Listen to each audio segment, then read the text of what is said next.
Buenos días.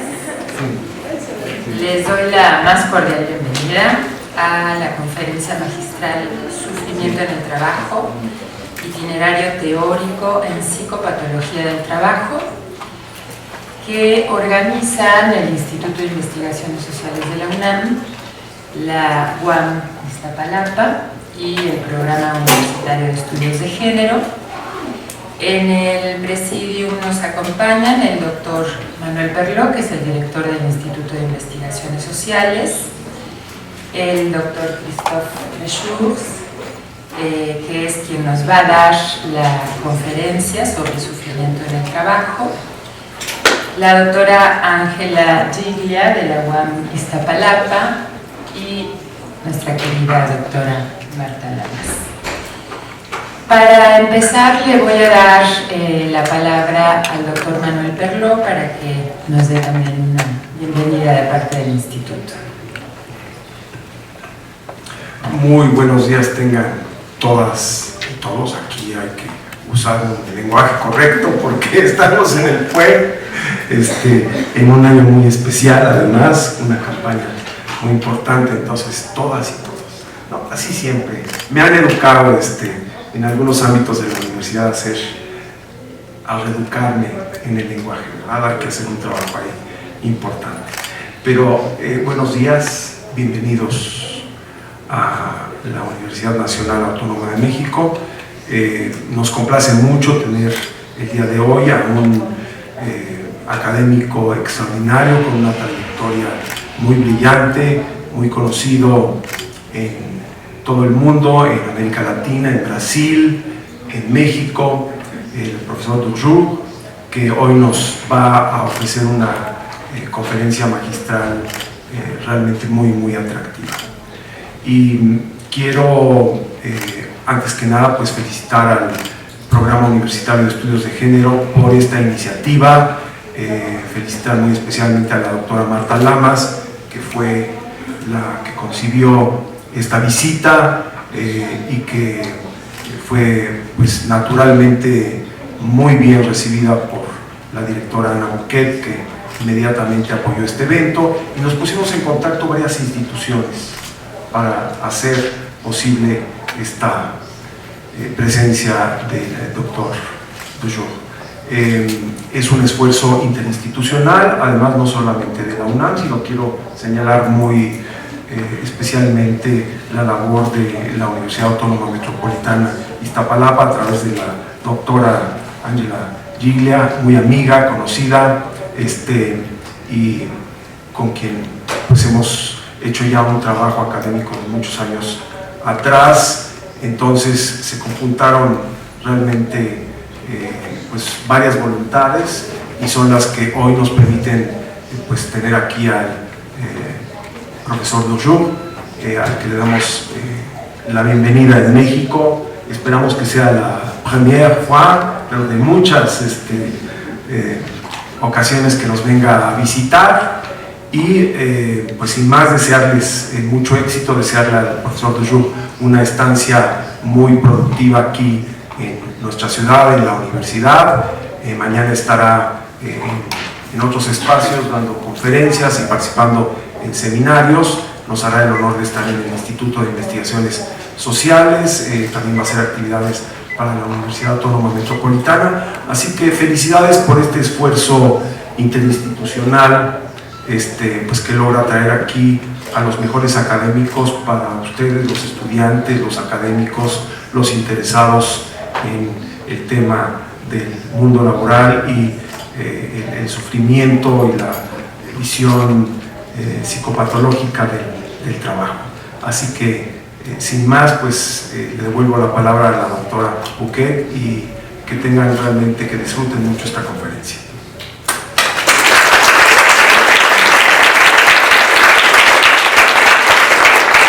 Muchas gracias, Manuel. Bueno, les comento la dinámica de esta actividad académica. Primero le voy a dar la palabra a la doctora Marta Lamas, quien va a presentar al doctor Lechoux, que por cierto agradecemos enormemente se haya trasladado desde Francia a México para compartir con nosotros su conocimiento sobre estos temas. Luego la doctora Marta Lamas le dará la palabra al doctor para que nos presente su conferencia y posteriormente la doctora Ángela Giglia hará los comentarios sobre la conferencia y también ella estará a cargo de coordinar la ronda de preguntas y respuestas y además del cierre del evento. Y el doctor Manuel Perló y yo nos bajaremos del presidium para disfrutar de todo esto desde allá abajo. Así que, pues nuevamente muchas gracias por estar aquí y le dejo la palabra a la doctora Marta Lamas. Hola, buenos días. Bueno, yo les voy a hablar de Christophe Dejour, que es un médico psiquiatra y psicoanalista francés que pasó de la psicopatología del trabajo a esto que nos va a explicar hoy, que es la psicodinámica del trabajo. ¿En qué consiste este cambio? La psicopatología del trabajo plantea que la organización del trabajo, sobre todo el trabajo industrial de los obreros, afecta la salud mental de los trabajadores. Pero para Dejour, la psicopatología del trabajo no consigue aclarar cómo y por qué la mayoría de los trabajadores y las trabajadoras logran conjurar la locura a pesar de la hostilidad, a pesar de los hostigamientos y de los conflictos en la organización del trabajo. ¿Cómo hacen los trabajadores para no volverse locos a pesar de las exigencias del trabajo al que se ven enfrentados? Así, lo que se llamaría la normalidad, entre comillas, le aparecía como el enigma central de la investigación y el análisis, y eso lo hizo alejarse del conductismo, del pavlovismo y del modelo del estrés laboral para, en lugar de eso, concebir la llamada normalidad como un resultado de una dinámica humana en la que las relaciones intersubjetivas y las estrategias defensivas o a veces ofensivas contra el sufrimiento ocupan el lugar central. Esto implicó para Dejour asumir el principio de una racionalidad subjetiva en las conductas y en los actos de los trabajadores, y de tal forma se apartó de este modelo psicopatológico causalista para plantear que los trabajadores sufren, pero también montan estrategias defensivas individuales y colectivas. Y al convertir la relación entre la organización del trabajo y el sufrimiento psíquico el eje central de sus investigaciones, Dejour dio fundamento a una disciplina naciente, la psicodinámica del trabajo, que inaugura un análisis de los procesos intersubjetivos desencadenados por las situaciones de trabajo. En contraposición a la descripción oficial que se hace de un trabajo, que se suele construir con cifras, indicadores, decisiones, resultados, que indudablemente son verídicos, pero es muy divergente esta descripción oficial a la experiencia vivida en el trabajo. Y Dejour plantea que la descripción subjetiva del trabajo, que se construye a partir del relato de los trabajadores, de lo que decimos de nuestro trabajo, de las dificultades con que se enfrentan en el ejercicio de su trabajo y de las formas y maneras de arreglárselas con esas dificultades, ya sea para superarlas o para esquivarlas o para encajárselas o derivarlas a otras personas, ¿no? Y aunque esta descripción es subjetiva, en el sentido de que se construye a partir de la elaboración de la experiencia vivida, sin referencia a veces a la organización formal, esto no implica que su contenido sea arbitrario o fantasioso. Ambas, la descripción subjetiva y la descripción oficial, son formas de describir la organización real del trabajo, aunque exista una discordancia entre ambas descripciones. Ahora bien, lograr una descripción subjetiva del trabajo requiere una metodología científica densa que asuma la sorprendente importancia de este desfase que hay entre la descripción oficial y la descripción subjetiva. Frente a las condiciones de tensión y de contradicción internas en el trabajo, de Jure hace precisiones teóricas de capital importancia. Voy a tomar solo una como ejemplo, que me gusta mucho, que es la que hace en relación a lo que se llama el celo en el trabajo. No celos, sino celo como cuidado, diligencia, esmero, cuando uno le mete ganas con que se hacen las cosas que tiene a su cargo, ¿no? De Jure detecta la movilización de un ingenio subversivo, que es inseparable de este celo por el propio trabajo. Y él dice que el celo es central para la eficacia del sistema y que a veces el celo está compuesto de triquiñuelas, de arreglos, de bricolage para que las cosas funcionen. Tener celo implica realizar la tarea de una manera que no está regulada formalmente, al margen de los procedimientos, incluso cometiendo infracciones al reglamento o a las órdenes. El celo es lo que los griegos llamaban la metis, esta astucia del débil frente al fuerte, ¿verdad? Una astucia que en el trabajo sirve para paliar el desfase entre la organización prescrita y lo que realmente ocurre. El celo en el trabajo habla de una inteligencia eficiente, capaz de enfrentar lo imprevisto, lo inédito, lo no rutinario, una inteligencia que se atreve a transgredir. Y también las infracciones y las trampas introducidas por los trabajadores en el proceso de trabajo para que el trabajo funcione también son celo. Es lo que él llama la movilización subjetiva de la inteligencia y es el ingrediente necesario para lograr la eficacia de una organización. Seguir escrupulosamente todas las reglas y no hacer más que lo que te mandan, eso es lo que él llama huelga de celo. Y de Jure explora un resorte del celo, que sería el miedo.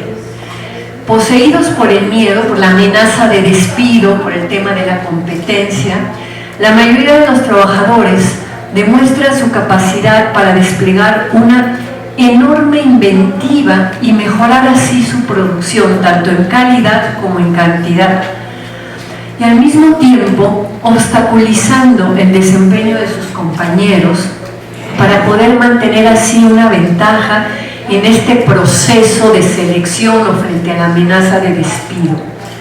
La amenaza de desempleo produce miedo y el miedo destruye la reciprocidad entre los trabajadores. Separa al sujeto del sufrimiento de otro que padece una situación igual o similar. Y también separa radicalmente a quienes sufren la dominación en el trabajo de aquellos que se encuentran desempleados en otro universo.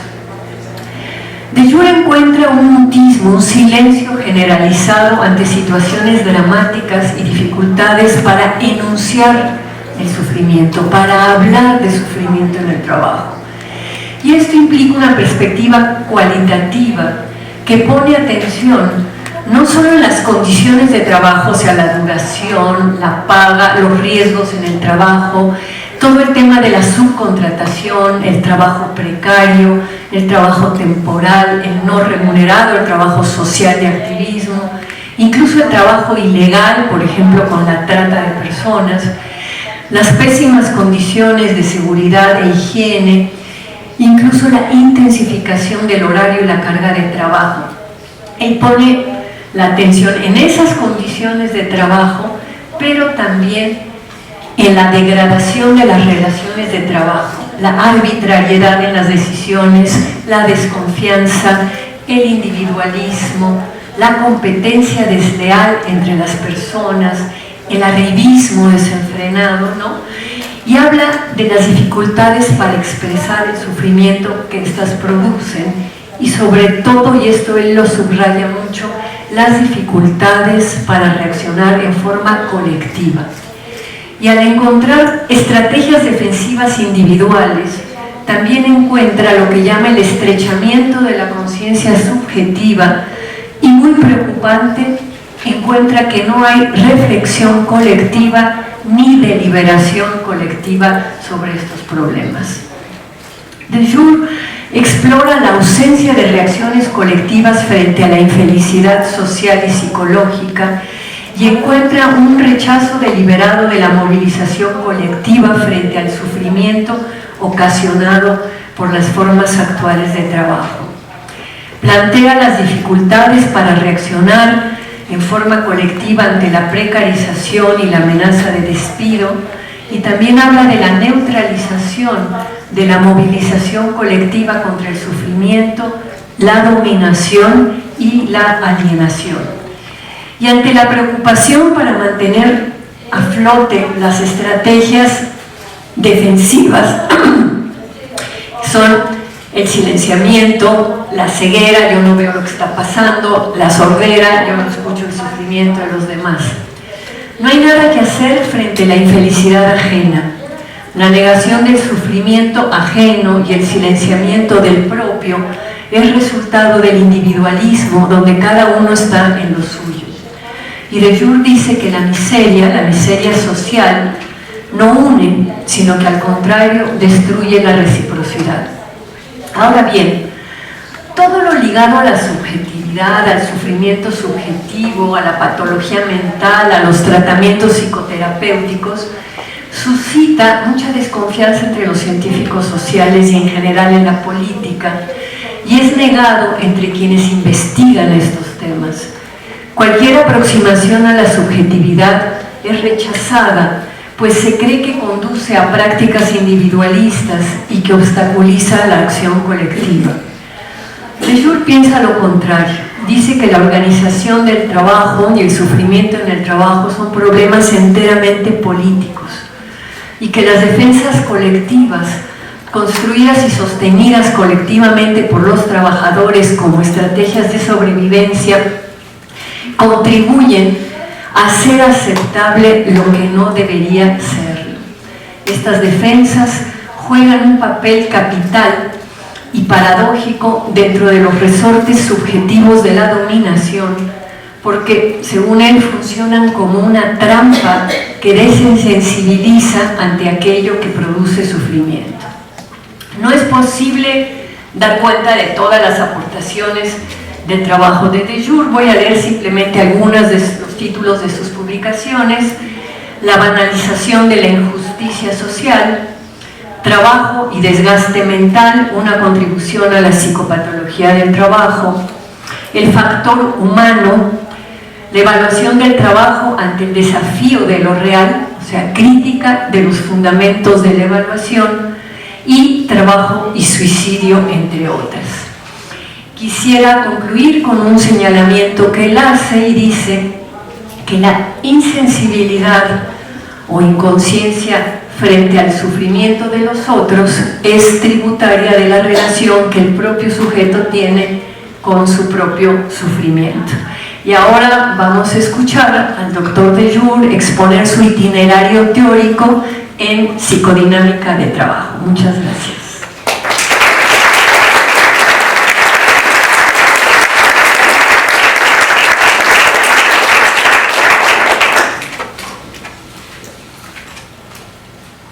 Sí.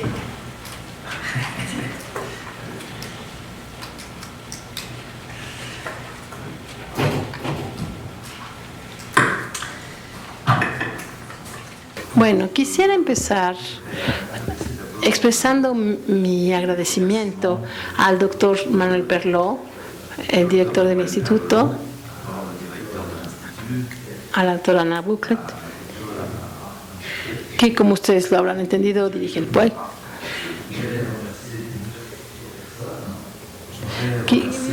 Quisiera agradecerle también, desde luego, a Marta Lamas, aunque lo haré con más detalle más adelante, a Ángela Giglia,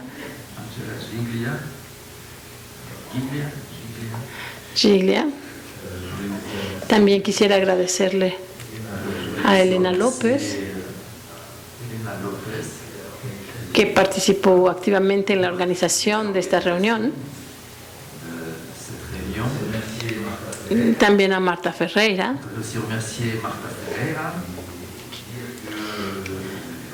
Y decir que gracias a todas estas personas he sido recibido de manera extraordinaria en México. Es la primera vez que vengo a este país y me impresiona mucho, no solo obviamente las civilizaciones tras las cuales llega el trabajo universitario y este magnífico campus universitario de la UNAM, pero también me impresiona mucho el trabajo intelectual que se lleva a cabo dentro de este programa. Y después de haber escuchado la introducción, la presentación que hizo Marta Lamas, me digo que finalmente ella es perfectamente capaz de explicarles la psicodinámica del trabajo y que entonces es inútil que yo los venga a ver y que yo les hable de esto porque ella lo puede hacer mejor que yo.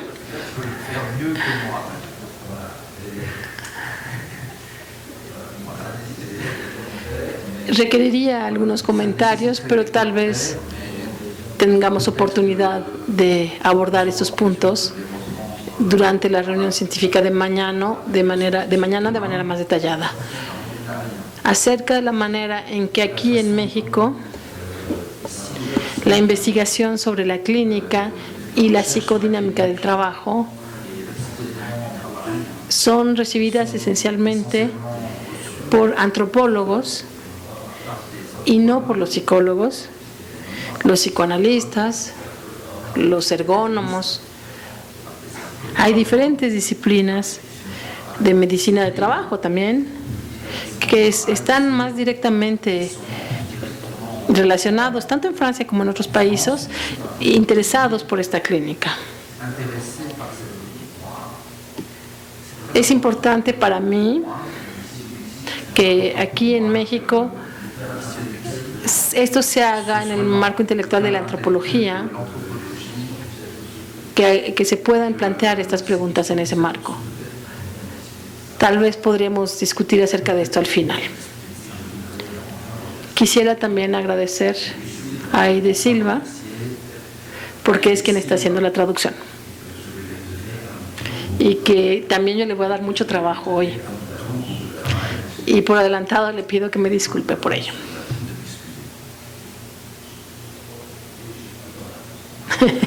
La estoy oyendo al mismo tiempo.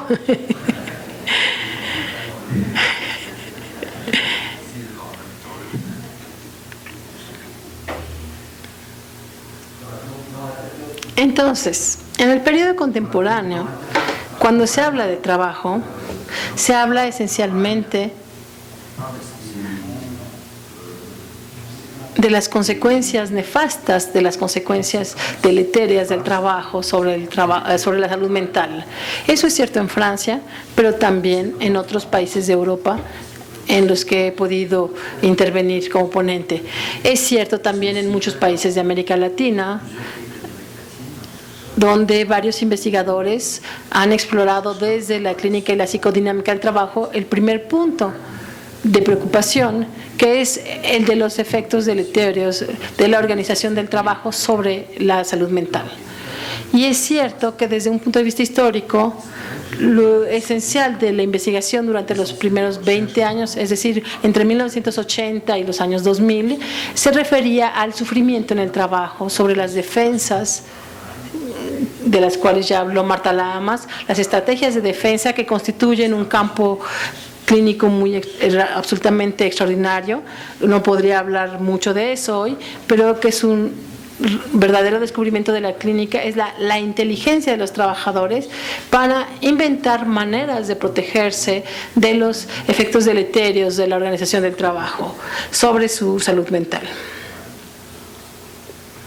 La particularidad de estas defensas es que, por un lado, hay defensas individuales que uno ya conocía gracias al psicoanálisis, pero lo que resulta más asombroso y que es un verdadero descubrimiento de la clínica del trabajo es que también existen en los medios del trabajo estrategias de defensa que se construyen colectivamente por parte de los trabajadores para luchar juntos contra el riesgo de enloquecer al confrontarse con el trabajo. Y estas estrategias colectivas de defensa impresionan por su inteligencia y dan lugar, provocan descripciones que de repente nos dejan ver hasta qué punto el trabajo no solo es un entorno, no es una condición exterior como lo piensan muchos investigadores y pensadores, sobre todo cuando se reflexiona en términos de estrés en el trabajo. Se piensa que el trabajo es un entorno y el individuo se ve sometido a acciones nefastas, perjudiciales para su funcionamiento psíquico. Pero no, el trabajo, y lo que les voy a tratar de demostrar dentro de un momento es esto: el trabajo no es un entorno. El trabajo vivo, el verdadero resorte de la producción de valor, de la producción de un trabajo con calidad, exige que el trabajo sea un trabajo que se hace internamente, desde la subjetividad, que aquello que se da como una serie de exigencias y de obligaciones, uno se adueñe de ello y entre en la subjetividad, y que la subjetividad entera sea habitada por el trabajo. Y entonces, si no se da esto, no hay producción con calidad. Entonces el trabajo es siempre intrasubjetivo y no es un entorno.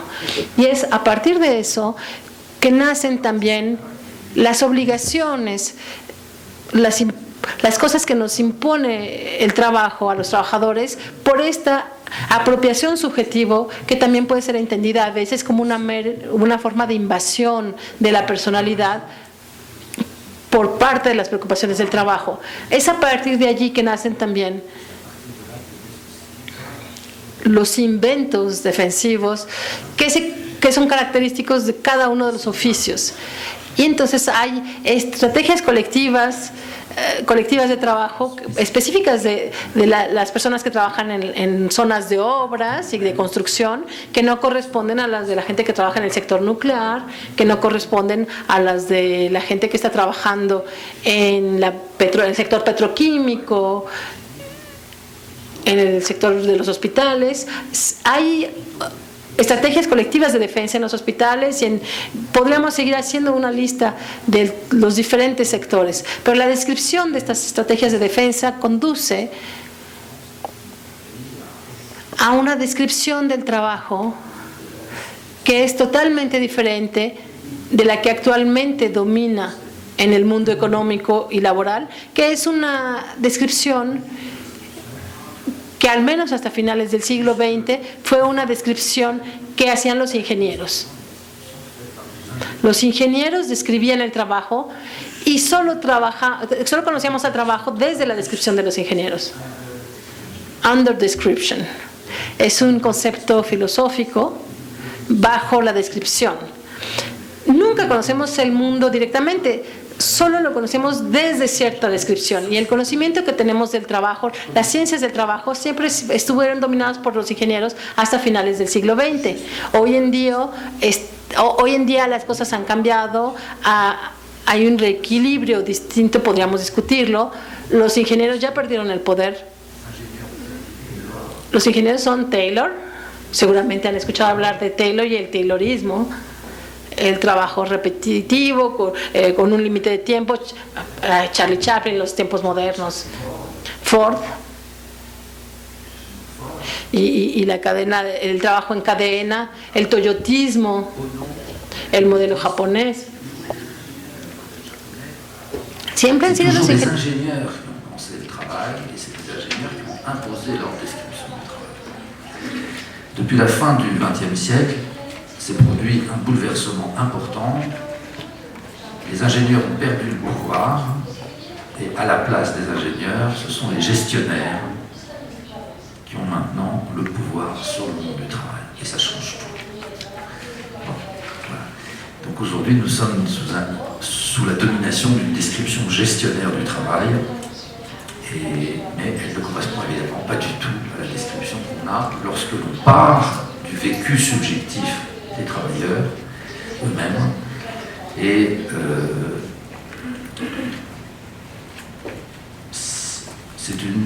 ce sont des descriptions qui font une place à quelque chose dont je vais être obligé de discuter, c'est que si ce travail est intrasubjectif, il y a une conséquence majeure, c'est que l'essence même du travail n'appartient pas au monde visible. On ne voit pas ce qui se passe subjectivement. Dans la subjectivité, ce qui se passe dans la subjectivité, dans l'intelligence au travail, n'appartient pas au monde visible. Et donc nous sommes obligés, pour avoir accès à ce travail subjectif, de passer par la parole de ceux qui travaillent, des hommes et des femmes. Je dis bien les hommes et les femmes. Los hombres y las mujeres no viven la cuestión del trabajo de la misma manera, para nada. No viven bajo las mismas presiones. Cuando uno es hombre o cuando es mujer, no tiene la misma relación con las dominaciones laborales, y las estrategias de defensa inventadas por los hombres y por las mujeres no son las mismas. Este trabajo del que les hablo, este trabajo que se basa en la movilización de la subjetividad individual, irreductiblemente individual, eso se llama el trabajo vivo. Es un término que tomó prestado al joven Marx, del periodo en que Marx está ejerciendo como filósofo y se interesa por el trabajo, y habla de ese trabajo vivo que él va a ir abandonando poco a poco, pero que para nosotros es muy importante, porque tal vez, como ustedes lo saben, sí, como insistí hace un momento, el trabajo es esencialmente conocido bajo la descripción que nos dan los ingenieros. La contraparte de esto es que hay pocos filósofos que realmente se han interesado por las cuestiones del trabajo, y Marx constituye uno de aquellos que realmente le entró a la cuestión del trabajo y del concepto del trabajo vivo, que ha sido reutilizado en la clínica y la psicodinámica del trabajo, y es de lo que quisiera hablarles esta mañana. Hasta hoy se pensaba, y no es del todo falso, que el trabajo es una desgracia socialmente generada. En honor a ello voy a volver a mi texto. Hay que reconocer que la evolución del mundo del trabajo, al menos en el mundo occidental, es bastante preocupante. Sin embargo, en el mismo momento en que tenemos que deplorar los estragos psíquicos que engendra el trabajo contemporáneo, tenemos también que reconocer que el destino de los desempleados es todavía peor. Si bien es cierto que el trabajo puede generar lo peor, y digo lo peor, porque ya entramos en una fase de la historia bastante particular, en que cierto número de trabajadores se ven incluso empujados al suicidio en el lugar del trabajo. Antes eso no existía, es algo reciente, data de finales del siglo XX.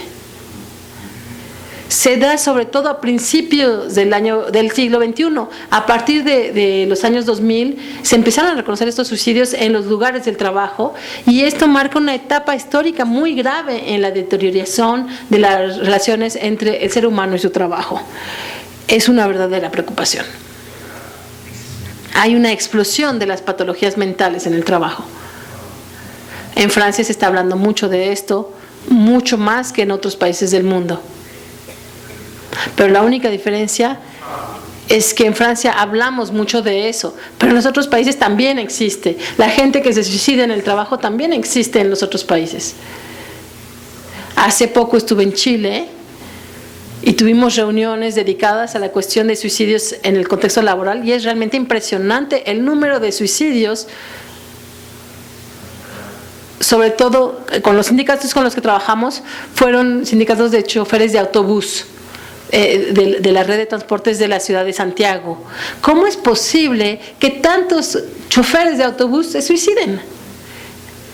Es algo totalmente nuevo y muy impresionante. Desde luego siempre hay razones y hay transformaciones muy serias y muy precisas de la organización del trabajo las que explican todo esto.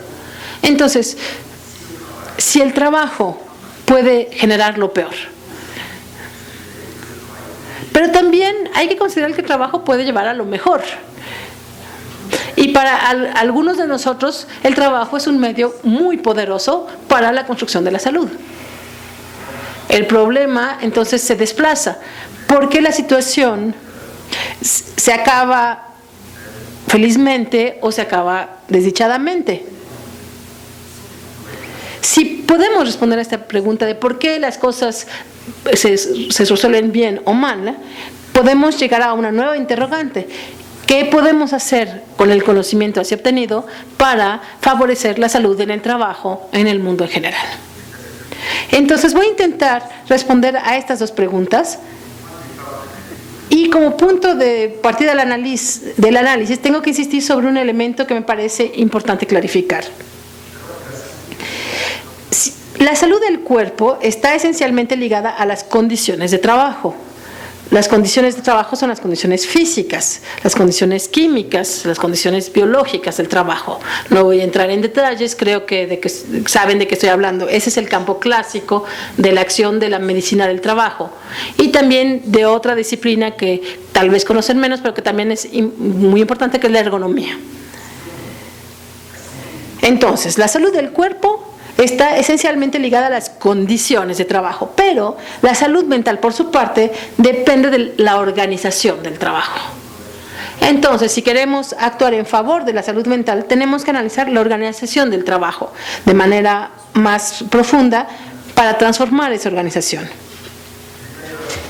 La deteriorización de la salud mental en el trabajo, entonces, se encuentra hoy en día de manera dramática, como acabo de mencionarlo, se encuentra ligada a la evolución de la organización del trabajo. Lo que ha cambiado durante los últimos años es la introducción de nuevas técnicas en la organización del trabajo y entre estas técnicas están principalmente 3 métodos a los cuales habría que agregar un cuarto probablemente. El primer método es la introducción en el mundo entero de la evaluación individualizada del desempeño. Ya verán por qué es un cambio masivo que va a trastocar totalmente el trabajo y que explica en gran parte la explosión de las patologías del trabajo en el mundo entero. El segundo método es el que se conoce como el del método de calidad total.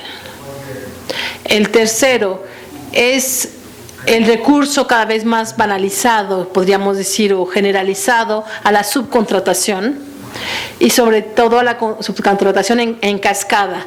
Es decir, alguien subcontrata a alguien que subcontrata a alguien más que subcontrata a alguien más. Y a estos 3 métodos habría que agregar un cuarto, aunque no lo voy a desarrollar mucho hoy, y es la normalización. La normalización de las tareas, la estandarización, que tiene que obedecer una norma y que va respaldada por la idea de que entre las diferentes maneras de trabajar hay algunas que son mejores, más eficaces, que cuestan menos caro, que son más baratas. Y cuando se aíslan los elementos de esa manera de trabajar, entonces se quiere que todo el mundo trabaje así, que esa manera de trabajar se generalice. Es un cambio muy grave en la organización del trabajo que afecta en particular, y ahí es donde resulta más cruel, a las actividades de servicio. Supongo que saben que son las actividades de servicio, que no son las de las actividades industriales, pero las actividades de servicio son aquellas que implican una relación de servicio entre el productor del servicio y el que recibe o es beneficiario del servicio. La calidad del trabajo depende de esa relación. Y la característica de una actividad de servicio es que es individualizada. Cada servicio es para esa persona y no es lo mismo que para la otra. Si estoy cuidando a un enfermo diabético, no tiene la misma historia médica, no tiene la misma edad, no tiene los mismos antecedentes, no tiene las mismas complicaciones que otro paciente. Entonces siempre tengo que adaptar mi servicio a esa persona. Y entonces la estandarización de ese tipo de tareas es un contrasentido radical, pero es lo que se está introduciendo hoy masivamente en el mundo del trabajo, sobre todo en el servicio público.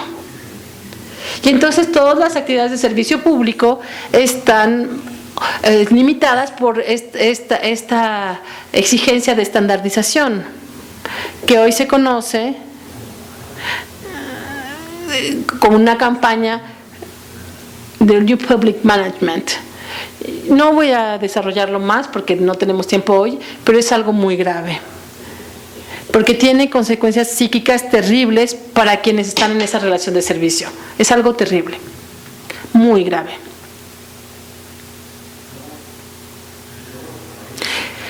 Voy a empezar a hablarles del trabajo vivo a nivel individual.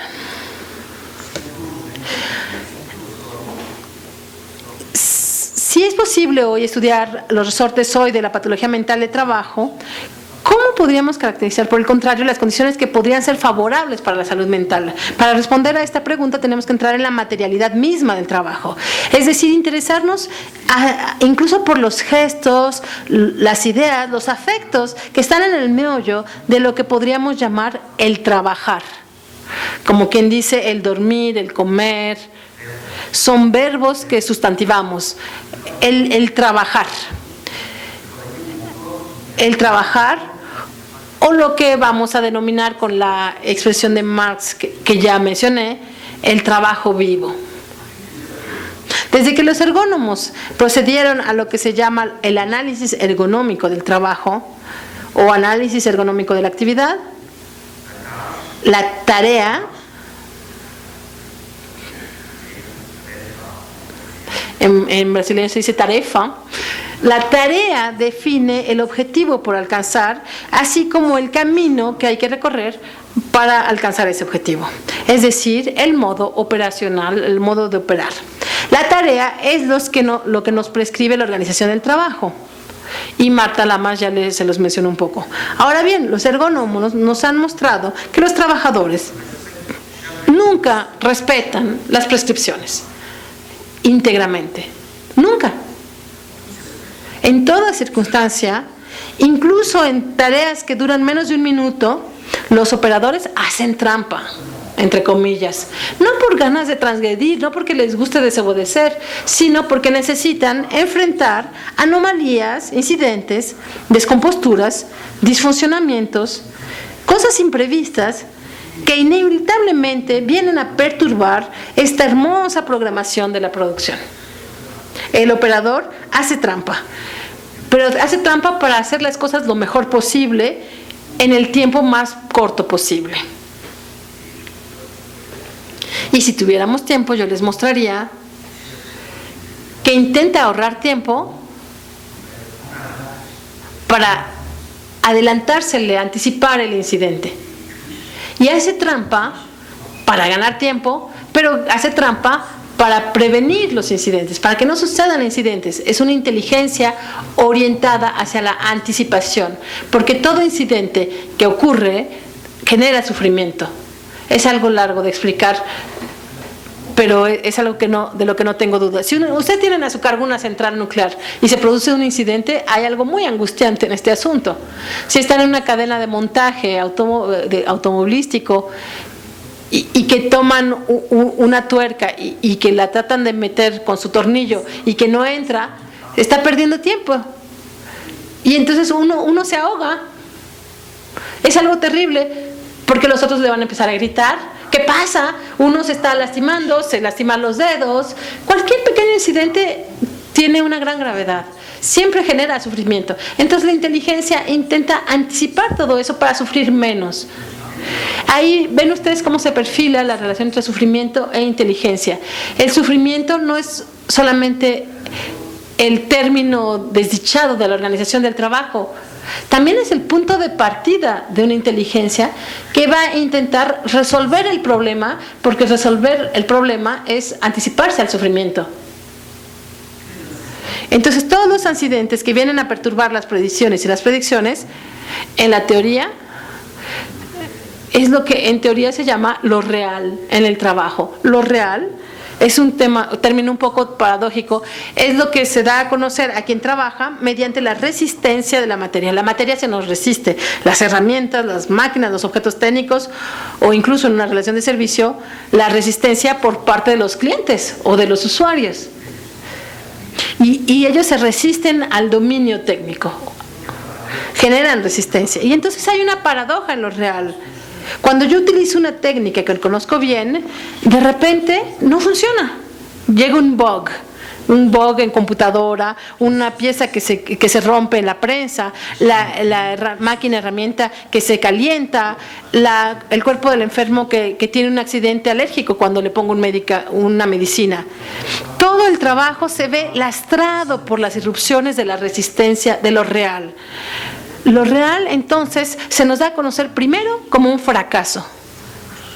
Lo real es cuando las cosas no funcionan, los fracasos. Les voy a dar un ejemplo. Cuando yo era médico interno, era principiante, tenía un viejo paciente ruso que estaba hospitalizado por un cáncer del pulmón. Tenía un derrame pleural que estaba agravando mucho su disnea y entonces decidí hacerle una punción de la pleura para vaciar el líquido. Era un paciente que me caía bien. No quería hacerle daño.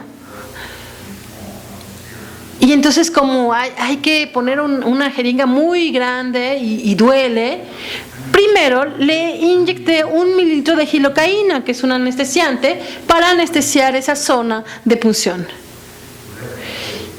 Y resulta que era alérgico, hace una reacción aguda al producto y entra en estado de shock. Para esta punción yo lo había llevado a la sala de recuperación, allí había reanimadores en el cuarto de al lado, vinieron a ayudarme, lo intubamos, pero el broncoespasmo resultó absolutamente invencible. Y pese a altísimas dosis de corticoides, le poníamos aire, pero no entraba a sus bronquios y en pocos minutos el enfermo se transformó por un enfisema subcutáneo en una especie de muñeca inflable, deforme, totalmente irreconocible. Le dio una fibrilación ventricular cardíaca, le hicimos shock, le dimos media hora de masaje cardíaco, no pudimos hacer nada, se murió. Maté a mi enfermo. Es una experiencia horrible, es la experiencia de lo real. Lo real es que se da a conocer a quien trabaja por su resistencia a los saberes, a los procedimientos, a las prescripciones. Lo real es generalmente lo que se nos revela bajo la forma de una resistencia al dominio técnico o al conocimiento. El trabajo vivo es el trabajo que comienza mediante el real que nos pone a prueba. Lo real que nos pone a prueba. Y esa experiencia de lo real es ante todo afectivo. Genera un sentimiento de sorpresa y luego puede llegar la molestia, la irritación, hasta la ira, la decepción, la fatiga, la duda, el desaliento, el sentimiento de impotencia. Dicho de otra manera, lo real se revela primero a quien trabaja desde un modo afectivo, desde un modo pático, es decir, el modo pasivo del sufrimiento. Trabajar siempre es, antes que nada, fracasar. Y luego, trabajar es siempre sufrir. No hay trabajo sin sufrimiento. La dificultad con lo real es que a menudo no sabemos cómo enfrentarnos a él. No conocemos la solución. Lo real es a menudo una prueba inédita, inesperada, desconocida, y trabajar entonces implica precisamente la capacidad de enfrentarse a lo real hasta encontrar la solución que nos va a permitir superarlo. Pero, si yo no conozco la solución, tengo que descubrirla por mí mismo. E incluso a veces tengo que inventarla. ¿Y en qué consiste entonces la inteligencia que debo utilizar para poder superar lo real? Esa inteligencia es, ante todo, la capacidad para reconocer lo real y luego, para asumir su impotencia frente a lo real, la pérdida de dominio, y luego, y eso es lo más difícil, hay que demostrar aguante ante el fracaso. No lo logro, pues me obstino, insisto, persisto, busco. Y son cosas que a veces duran días. Sigo pensando en eso después del trabajo. Estoy pensando en la noche, no puedo dormirme porque estoy pensando en eso. Hasta tengo insomnio por mi trabajo. Y sueño con eso. El sueño forma parte del trabajo. La inteligencia en el trabajo es todo eso. Para inventar o encontrar una solución hay que aceptar e implicarse completamente con toda su persona, con toda su subjetividad. Y de tanto aguantar el fracaso, terminaré por intuir la solución. Pero, y esto debe ser subrayado, la intuición nace de la intimidad con la tarea, con la materia, con el objeto técnico que se nos resisten. Hay que fracasar, aguantarse, volver a empezar, fracasar de nuevo, persistir, volver a la tarea, y en cierto momento viene la idea, la solución. Pero la solución, insisto sobre este punto, la solución es un retoño del fracaso y de la familiarización con el fracaso. Porque fracasé 10 veces, encuentro la solución la 11ª vez. La solución viene del fracaso. Eso es un punto muy importante del trabajo. Porque yo insistí, busqué y fracasé muchas veces. De repente, en cierto momento, se me ocurre una idea nueva. Pero esa idea nueva no podría haberme llegado si no hubiese aguantado fracasar y volver a empezar varias veces. La solución viene entonces de nuestra capacidad de aguantar el fracaso, es decir, la solución viene de nuestra capacidad para sufrir. Trabajar es sufrir, y la solución técnica es una producción directa del sufrimiento en el trabajo. El sufrimiento no es solo consecuencia contingente y lamentable del trabajo, sino lo que empuja al sujeto que trabaja a buscar la solución para liberarse precisamente de ese sufrimiento que lo atormenta. También les podría mostrar que ese sufrimiento es también el modo fundamental, gracias al cual se constituye ese conocimiento extraordinario de lo real, ese conocimiento íntimo, que es también, si pudiese, se los mostraría, pero siempre es un conocimiento a través del cuerpo, un conocimiento en el que se implica el cuerpo. Nuestro cuerpo palpa el mundo y palpa la resistencia que el mundo pone a nuestra técnica. Y este conocimiento, mediante nuestro cuerpo, de allí brota en cierto momento la intuición del camino que nos va a permitir hacer gala de astucia con lo real y superarlo. Los autores alemanes, por ejemplo, Bolle y Milkau, designan como actividad subjetivante. En alemán, subjetivierendes Handeln. Y es una forma de inteligencia muy conocida en la antigüedad, que los griegos llamaban metis. Metis, que es una forma de inteligencia particular que de hecho era divinizada. Metis era una diosa. Podría contarles la historia de la diosa Metis, desafortunadamente no tenemos tiempo. También podríamos mostrar que este aguante en la lucha con lo real conduce finalmente a quien trabaja a una especie de desplazamiento de sí mismo. De alguna manera hay que retrabajar nuestra relación con nosotros mismos para encontrar la solución. De tal manera, a final de cuentas, trabajar no es nunca solo producir, sino aceptar, incluso con este tiempo de trabajo de noche, es un trabajo de transformación de sí mismo. El trabajo es producción, pero solo puede uno encontrar solución si uno trabaja sobre sí mismo. Es un trabajo de sí sobre sí. Aquí también tendríamos que hablar largamente de esto y no podemos hacerlo ahora, pero ya es algo que ya se conoce bien y que se puede describir. Al término de esta prueba, de este periodo de aguante en el trabajo, adquirí nuevas competencias, nuevas habilidades, y hay que decirlo, me volví más inteligente después de confrontarme con lo real y de enfrentar la resistencia al mundo. Estoy más inteligente de lo que era antes de haber trabajado. Y entonces, en todo trabajo de investigación, por ejemplo, uno se enfrenta a situaciones que uno no entiende. Cuando era joven y estaba haciendo cosas de biología, estaba intentando hacer una preparación de páncreas, un órgano que tenemos en el abdomen, y mi experimento consistía en preparar un páncreas aislado con una perfusión, eran páncreas de rata, y cada vez que lo hacía, que hacía mi manipulación y que ya iba a empezar mi experimento, no funcionaba porque el tejido del páncreas se necrosaba, se moría, y ya no podía yo trabajar. Había algo en mi manera de trabajar, porque los demás experimentadores sí lo lograban y yo no lo lograba. Y estaba respetando escrupulosamente todos los procedimientos, todos los protocolos. Trabajar aquí era seguir trabajando, volver a empezar y encontrar una solución, descubrir, inventar la solución. Encontré un truco, una treta, un ardid, llámenle como quieran. Consistía a acariciar y a amansar a la rata antes de anestesiarla. Y durante la intervención hacía los gestos más ligeros, menos traumatizantes, y entonces así el páncreas no se necrosaba. Había que acariciar a la ratita para tener una buena relación con ella antes de matarla.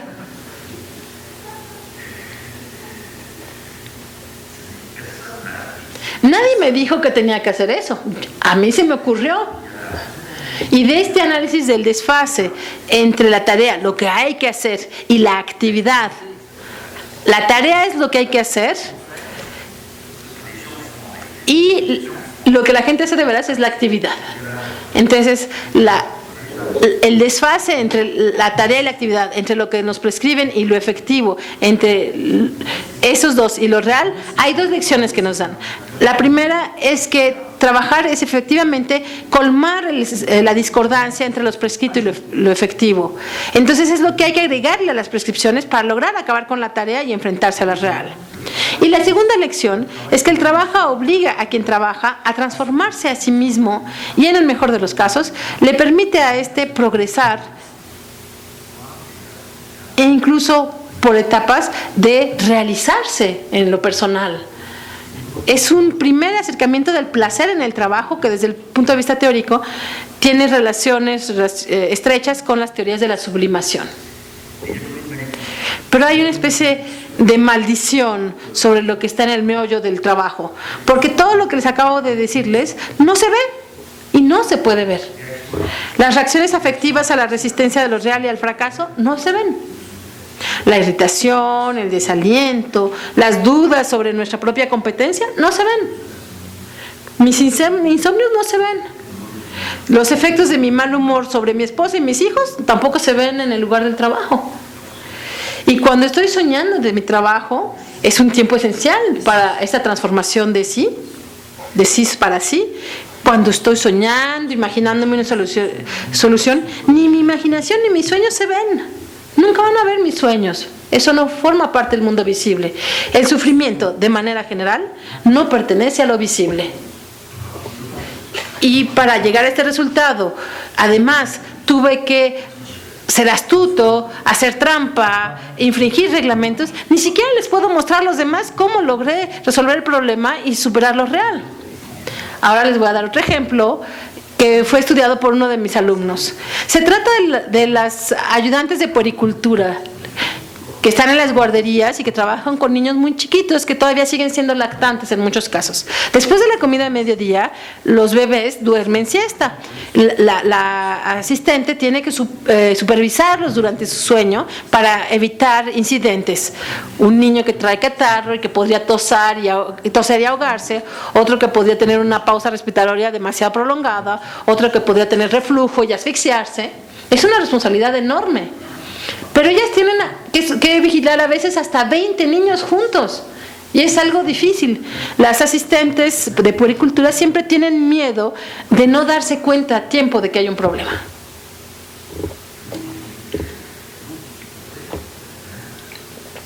Y la otra dificultad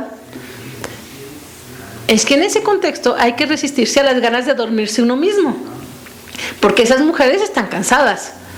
A menudo hacen trayectos muy largos, tienen un mal sueldo, no se les reconoce su trabajo, y cuando los niños están dormidos es contagioso, da sueño. Y entonces han encontrado un ardid, que también es una producción de la inteligencia del cuerpo. Se sientan, toman su estambre, sus agujas y tejen. Mientras tejen, logran no dormirse.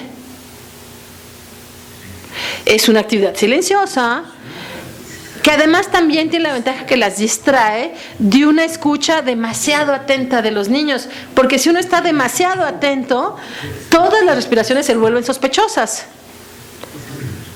Todo el mundo, todo el tiempo como que uno oye algo y ya no se sabe si hay un problema o no. Entonces, quitando la mirada de los niños, los asistentes se dejan estar en una escucha flotante, establecen una simbiosis con el ruido, el murmullo de las respiraciones y se familiarizan con ese ruidito, ese ruido de fondo. Y entonces, en cuanto hay una variación dentro de ese ruido de fondo, ellas inmediatamente identifican que hay algo que no es normal, identifican rapidísimo al niño que no está bien. Es un saber procedimental propio a ese oficio. Si les cuento esto es porque nos permite concentrarnos sobre varios puntos importantes. ¿Qué va a pensar el director administrativo cuando se entera de que un asistente de puericultura está tejiendo durante sus horas de trabajo? Un director administrativo puede entender que tejer es una manera particularmente hábil e inteligente de trabajar. El segundo punto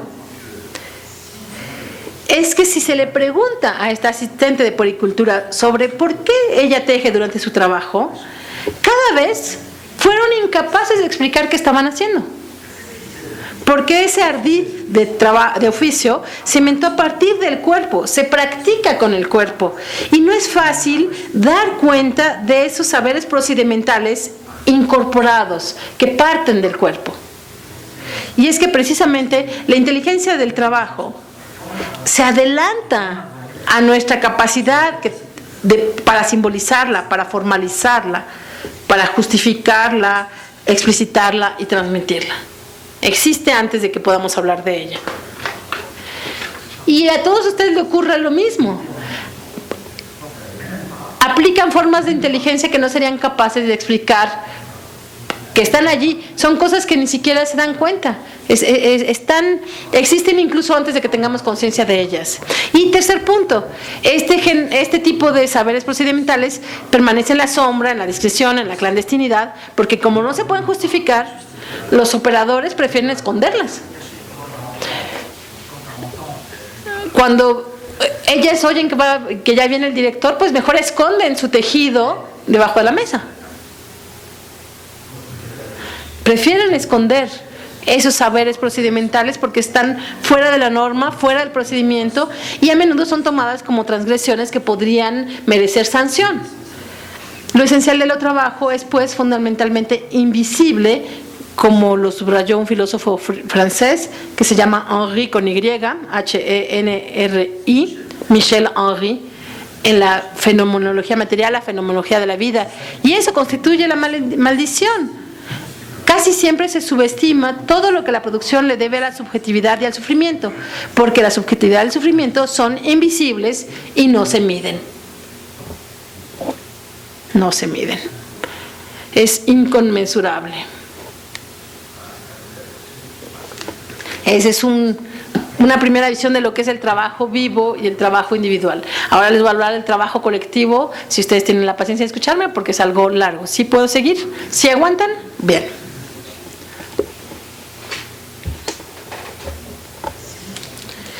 Si nos quedáramos con el trabajo individual, ya de por sí complejo, sería una simplificación injustificada del sufrimiento en el trabajo. El trabajo es también, en la mayoría de las situaciones ordinarias, implica relaciones con los demás. Uno trabaja para alguien, para un cliente, para su jefe, para sus subordinados. ¿Están de acuerdo, verdad? ¿Verdad, señor director? También uno trabaja para sus subordinados. Uno trabaja también para sus colegas. Mi trabajo tiene un impacto sobre el de mis colegas. El trabajo pone en su centro la cuestión de la cooperación. Ahora bien, sucede con la cooperación lo mismo que ocurre con la actividad. Es decir, existe siempre un desfase entre la organización del trabajo prescrita, lo que se conoce como coordinación. Ahí ya dentro cabe orden en coordinación. Y por otro lado está la organización del trabajo efectiva, lo que se llama cooperación. Entonces, tarea y actividad a nivel individual, coordinación, cooperación a nivel colectivo. Trabajar ya no es solo movilizar la inteligencia del cuerpo, sino también hay que movilizar otra inteligencia, una inteligencia que se parece a una especie de sabiduría moral y política. Aristóteles comentó largamente esto. En francés se habla de la sabiduría práctica, la prudentia, decían los romanos. Y Aristóteles habla de phronesis, que es una inteligencia deliberativa. La coordinación, las órdenes, prescriben la división de las tareas, las atribuciones, las prerrogativas, las limitantes de papel y de función de cada quien. La coordinación es el lugar mismo de ejercicio del poder y de la dominación. Pero una vez más, bastaría con ser estrictamente obediente para que el poder se derrumbase. Cuando los asalariados ejecutan estrictamente todas las órdenes, la producción se descompone, inevitablemente. Es lo que se llama una huelga de celo. La gente solo hace exactamente lo que se le pide. Incluso en el ejército, si los hombres solo obedecen rigurosamente a las órdenes, es un ejército vencido. En el ejército se dice, pero se dice, hay que interpretar las órdenes. La cooperación es algo distinto a la coordinación, entonces, implica un reajuste consensual derivado del consenso de la organización prescrita. Para eso, a quienes se esfuerzan por trabajar juntos en un colectivo o en un equipo, tienen que reorganizar la división de las tareas y de los hombres, inventando reglas prácticas, reglas admitidas y respetadas por todos. Aquí no les voy a poder comentar todos los eslabones intermediarios de la construcción de una cooperación. Es algo apasionante, es algo increíble, la inteligencia que esto requiere y que la gente ni siquiera se da cuenta que la utiliza, pero ahí está. Les voy a decir sencillamente que la construcción de la cooperación exige que se establecen entre quienes trabajan relaciones de confianza. Esa es la condición para que cada quien se atreva a mostrarle a los demás cómo trabaja de a de veras, sin temer que al revelar sus trampas las cosas tengan malas consecuencias negativas para él. Solo puedo mostrarle a los demás mis trampas si confío en que no va a haber consecuencias. Y no puede haber cooperación si no se sabe cómo el otro trabaja. Entonces, todos tienen que aceptar, mostrar cómo trabajan. Si hay relaciones de confianza, entonces se puede discutir los diferentes modos de operación de cada quien. Cada quien va a decidir, va a mostrar cómo trabaja y entonces vamos a decidir juntos lo que se puede admitir y lo que hay que evitar o lo que hay que prohibir. Entonces, tenemos la confianza y la visibilidad, pero además hay que ser capaz de expresar su punto de vista e incluso expresarlo, pero también justificarlo y defender su opinión sobre su manera de trabajo. Eso es algo complicado. Tercer punto. No basta con saber hablar y decir cómo yo trabajo y justificar por qué yo trabajo así. También hace falta algo muy complicado, creo que es una de las cosas más complicadas y es apasionante. Hay que saber escuchar a los demás. ¿Cómo le hacen? ¿Cómo se justifican? Escuchar es algo muy difícil. Ya de por sí es difícil hablar, pero escuchar es todavía más difícil. Cuando las cosas funcionan, cuando la gente es capaz de hablar y luego escuchar a los demás, logran una deliberación colectiva. Una deliberación colectiva sobre el cómo del trabajo junto. Deliberación. Esa es la inteligencia deliberativa de la que hablaba Aristóteles. La phronesis, que se basa en la boulousis, que es la deliberación, y eubulia, la buena deliberación, la deliberación racional. La gente delibera, discute de las diferentes maneras de trabajar, hablan, discuten, justifican, se escuchan, y en el mejor de los casos, después de la deliberación, se logran acuerdos obtenidos por consenso sobre las maneras de hacer las cosas, de trabajar y las responsabilidades, las obligaciones de cada quien. Cuando la gente trabaja bien, llegan a consenso sobre las maneras de hacer trampa juntas, de interpretar las órdenes. En otros casos, este acuerdo por consenso no se logra, hay litigio. Y entonces en cierto momento hay que tomar una decisión, porque la gente sigue discutiendo y dicen, ya no, sí, ¿de qué sirve seguir hablando? No vamos a llegar a ponernos de acuerdo. Y hay ciertas personas en el equipo que dicen, por favor, un árbitro que decida, que alguien tome la decisión y ya. Y es un problema muy interesante que no voy a poder desarrollar, pero ¿cómo funciona este arbitraje? ¿Con qué condiciones? ¿Cuáles son las condiciones necesarias para que el arbitraje funcione? Cuando se toma una decisión. Vamos a hacer lo que propone Martín. ¿Qué hace que esa decisión sea reconocida y aceptada por los demás?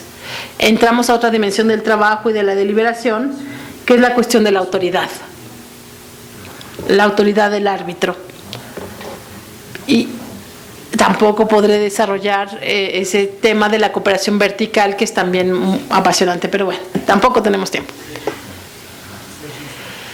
Trátese de un arbitraje o de una decisión obtenida por consenso, se llega a un acuerdo normativo, un acuerdo que ahora va a ser la referencia para todo el grupo. Y cuando uno suma varios acuerdos normativos, se construye lo que llamaremos una regla de trabajo. Una regla de trabajo es algo muy noble. Cuando tenemos varias reglas de trabajo articuladas entre sí, eso funda un oficio o una regla de oficio. Y es fácil mostrar, a partir del análisis de proceso de construcción de las reglas, que la construcción de la regla, que esa regla nunca tiene una vocación exclusivamente técnica o instrumental. Al mismo tiempo y siempre es una regla social que organiza la civilidad y el vivir juntos. Por las razones que les dijo, se necesita una deliberación en la que se habla, en la que se dice la verdad y en la cual se escucha la verdad de los demás. Todo acuerdo normativo y toda regla trata no solamente de la eficacia, sino de la cuestión del vivir juntos. En suma, las reglas de trabajo estructuran el trabajo concreto, dándole a la cooperación propiamente dicho una forma que es muy diferente de la coordinación. A esta actividad de construcción de las reglas, que consume buena parte de nuestro tiempo y de nuestra energía, porque exige tiempo de reuniones, deliberaciones, se le llama actividad deóntica. Es un término algo bárbaro, lo sé. Actividad deóntica. Es lo que viene antes de la deontología, es lo que origina la deontología.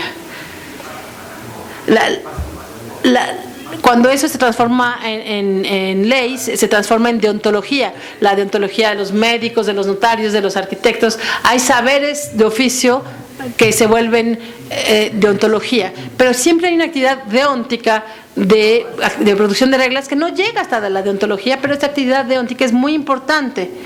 Y no hay grupo, colectivo y cooperación si no hay reglas que organizan la actividad común. Si no, no es un grupo colectivo, es un grupo así nomás, o una muchedumbre, una masa. Y justamente es un es un grupo que no es colectivo porque no ha construido reglas para trabajar todos juntos. Desde el punto de vista que nos interesa aquí, tenemos que insistir sobre la complejidad de los mecanismos psicológicos de la actividad deóntica. Lo que requieren no es obediencia o docilidad,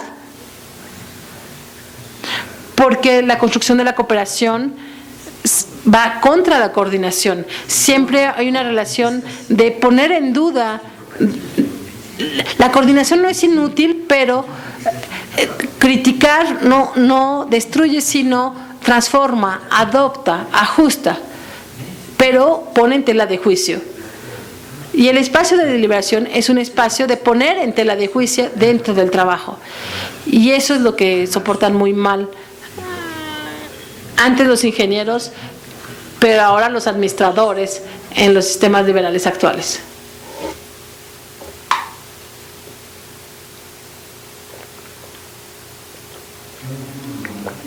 Como se darán ustedes cuentos, trabajar juntos no es algo que sea fácil, no es algo natural. Eso supone importantes esfuerzos de implicación. Una vez más, no existe un trabajo con una estricta ejecución. Para poder cooperar hay que tomar riesgos, tomar el riesgo de manifestarse, de mostrar lo que uno hace, de decir lo que uno piensa. Indudablemente eso conlleva riesgos. Entonces, ¿por qué la gente que trabaja acepta tomar riesgos en vez de que todo el mundo haga la huelga de celo, que cuesta menos, y que algunos trabajadores hacen siempre? Hacen lo estricto mínimo, aunque los exhorten los demás, aunque los critiquen los demás. ¿Por qué la gente hace esos esfuerzos en el trabajo? ¿Por qué? Los que participan en la actividad deóntica, en la vida del colectivo y del vivir juntos, aportan en realidad una contribución capital a la cooperación y por lo tanto a la organización efectiva del trabajo. También aportan una contribución a la empresa o a la institución y más allá, también hacen un aporte a la sociedad. Cuando se implican de esa manera es porque a cambio de esa contribución que están aportando, ellos esperan una retribución. Sobre este punto, la clínica del trabajo es irrefutable. La retribución que le interesa a la mayoría de los trabajadores no es la retribución material, no es la remuneración. Desde luego tiene su importancia, claro, pero no es el motor. La retribución esperada es, ante todo, una retribución simbólica. El poder de la retribución material sobre la movilización subjetiva depende incluso de la dimensión simbólica y remite muy estrechamente a criterios de justicia y de equidad. Podría darles ejemplos de gente que gana bonos, primas al desempeño extraordinarios, $1 millón de bonos. Hay banqueros que están acostumbrados a recibir cada año entre $1 millón, $1.200.000 de prima al final del año, y el año siguiente solo les tocan $800.000. ¿Qué significa eso? ¿Qué significa recibir solo $800.000 siendo que me recibí $1 millón el año pasado? Tal vez eso quiere decir que mi posición está empezando a ser más frágil en la jerarquía del banco. Puede ser la señal precursora de una pérdida de estatus, de una pérdida de prestigio, una fragilización de mi postura. Tal vez los otros ahora ya se organizaron contra mí. Y así los vaqueros que solo les tocaron $800.000 al final del año se enferman y van al psicoanálisis. No es el dinero, porque bueno, entre $800.000 y $1 millón no les van a cambiar las condiciones de vida. Pero es la dimensión simbólica lo que es catastrófico aquí. Y es obviamente muy importante, porque detrás del símbolo hay algo que se está tramando. No es por nada que no les están dando el millón. Seguro. No es el asunto material, pero sí hay algo allí. Entonces, ¿qué es lo que la gente espera como retribución? Esta retribución simbólica, moral, toma una forma muy específica. Y esa forma es la forma del reconocimiento. En la doble acepción del término. Reconocimiento en el sentido de gratitud por la contribución, por el servicio que ellos aportaron a la empresa. Reconocimiento también bueno, la gratitud es algo muy poco común en el trabajo. A veces se da, pero generalmente es difícil reconocer la gratitud por diferentes razones que podríamos discutir. Pero hay otra acepción del reconocimiento. Es un juicio que tiene que ver con la calidad del trabajo que uno realiza. El trabajo del que se implicó con esa inteligencia en el trabajo. El reconocimiento solo alcanza su eficacia simbólica si es obtenida y conferida según ciertos procedimientos cuyos criterios son muy precisos. El reconocimiento que la gente espera no es un golpecito en la espalda, ¡ay, qué bien lo hiciste! No, no es eso. El reconocimiento, no podré desarrollarlo ahora, pero ya se sabe mucho sobre esto, se ha escrito mucho. El reconocimiento pasa por juicios. Y hay dos formas de juicios que sirven para el reconocimiento. El juicio de utilidad, que tiene que ver con la utilidad económica, técnico, social, de mi contribución a la organización y a la realización del trabajo.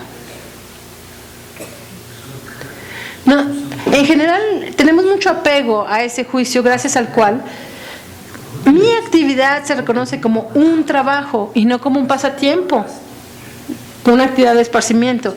La dimensión utilitarista, todos buscamos ser útiles y reconocidos como útiles. En contraparte, yo me gano un sitio en la sociedad.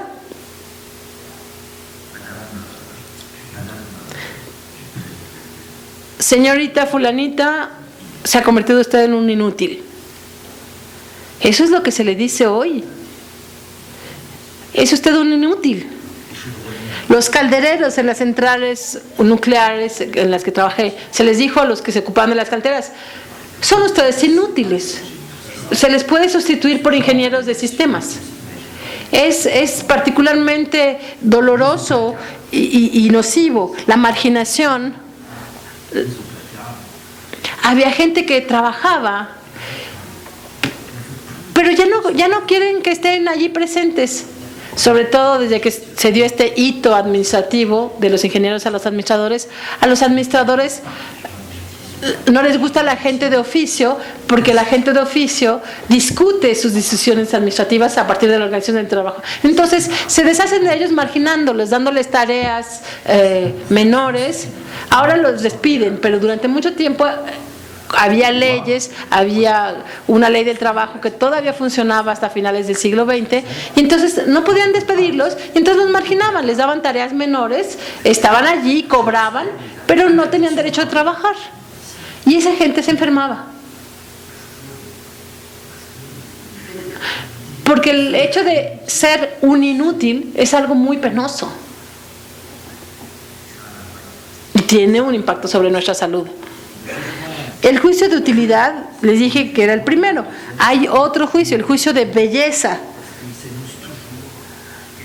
Porque siempre se le califica con adjetivos que tienen que ver con la belleza y la calidad.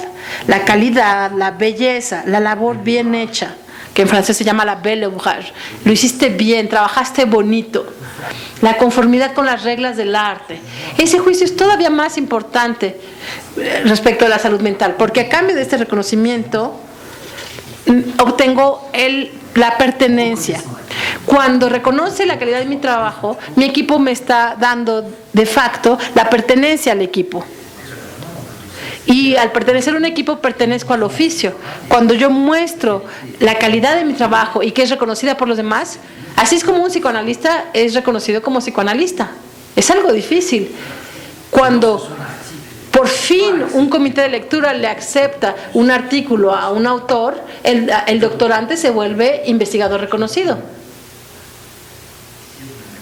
Si tuviéramos tiempo, podría mostrarles que esta cuestión del reconocimiento no opera de la misma manera con hombres y mujeres. ¿Puedo tomar un momento? ¿Sí me aguantan? Porque hay una división social del trabajo que realmente divide el trabajo de manera desigual entre hombres y mujeres. Que asigna a las mujeres tareas que tienen la peculiaridad de ser tareas a las que se llama tareas discretas. Voy a darles un ejemplo. Tienen ustedes una enfermera, una de las responsables de poner las vendas en el bloque operatorio. Es una operación larga y difícil, hay un injerto de riñón, toma horas, y el cirujano empieza a estar cansado. Y se le van 1 o 2 hemostasis. Y empieza a sudar. Entonces la enfermera discretamente va a buscar una compresa, pone agua esterilizada, pasa detrás del cirujano y le seca el sudor de la frente. Es un gesto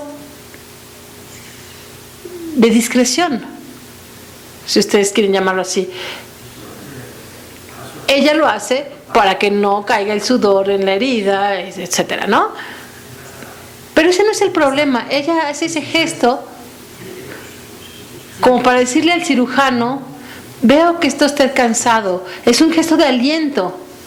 Y entonces él siente, se dan cuenta de que estoy cansado, y eso le devuelve energía. Después de la operación,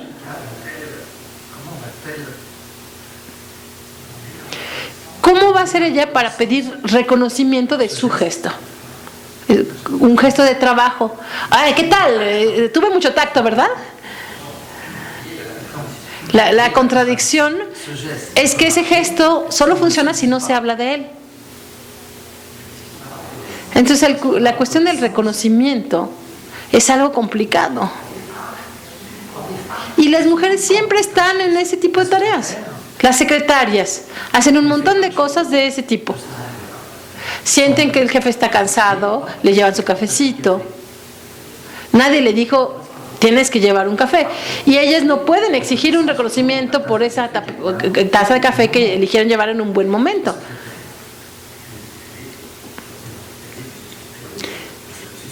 Tienen una secretaria en el hospital, en un servicio de investigación. Hay una secretaria para todos los investigadores, todos los doctores. Todos vienen y hablan, cuentan su vida personal a la secretaria. Y ella tiene que padecer todo lo que le cuentan todos los cirujanos con todos sus problemas. Y escucha cosas horribles sobre los colegas. Y apenas terminó uno, y en eso llega el colega del que le hablaron mal. Y ella no puede decirlo. Sabe las cosas y no puede decirlas. Secretaria es secretaria. La discreción es una cualidad fundamental de las secretarias, pero no puede mostrar que es discreta, porque si muestra que es discreta está arruinando la calidad. Entonces es muy penoso ser discreto y secreto. ¿Por qué la gente viene a quejarse con ella? Porque ella sí los escucha.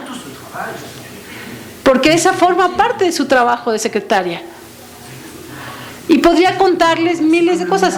La gente que hace la limpieza solo se ve cuando no se hizo.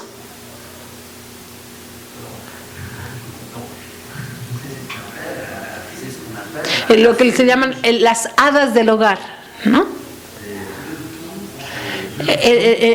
El don encantado de sí mismo. Uno se entrega a sí mismo. Todas estas tareas que le corresponden, sobre todo a las mujeres, no pueden ser objeto de una visibilidad, de una estrategia de visibilidad, y no pueden ser reconocidas.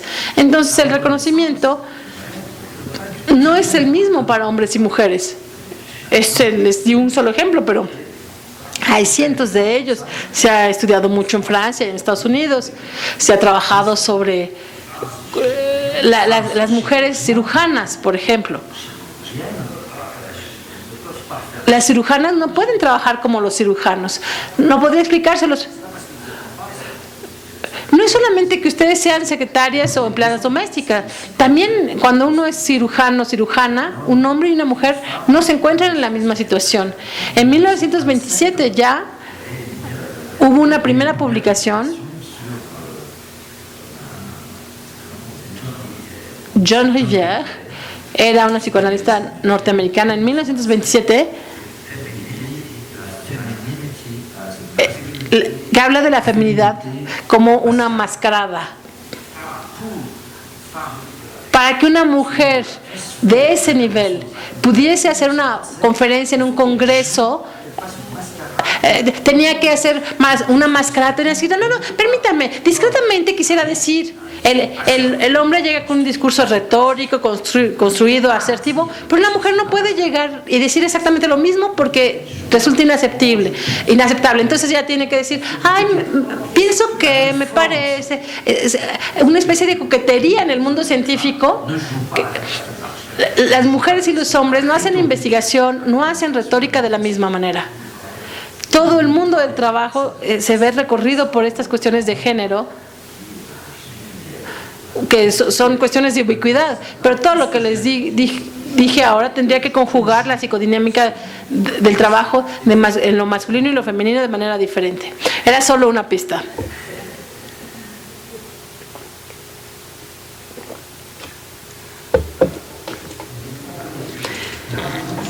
Entendemos entonces que el reconocimiento que nos confiere tanto la pertenencia a la sociedad como la pertenencia a un colectivo, a un equipo, a un oficio, el reconocimiento permite a quien se ve beneficiado por ese reconocimiento salir de la soledad social. Y eso ya es algo enorme en sí. Pero el reconocimiento puede ir hasta transformar al sujeto ante sí mismo, ante sus propios ojos. Para la mayoría de la gente, la identidad no está consolidada al final de la adolescencia. Y esta identidad requiere ser confirmada por la mirada de los demás.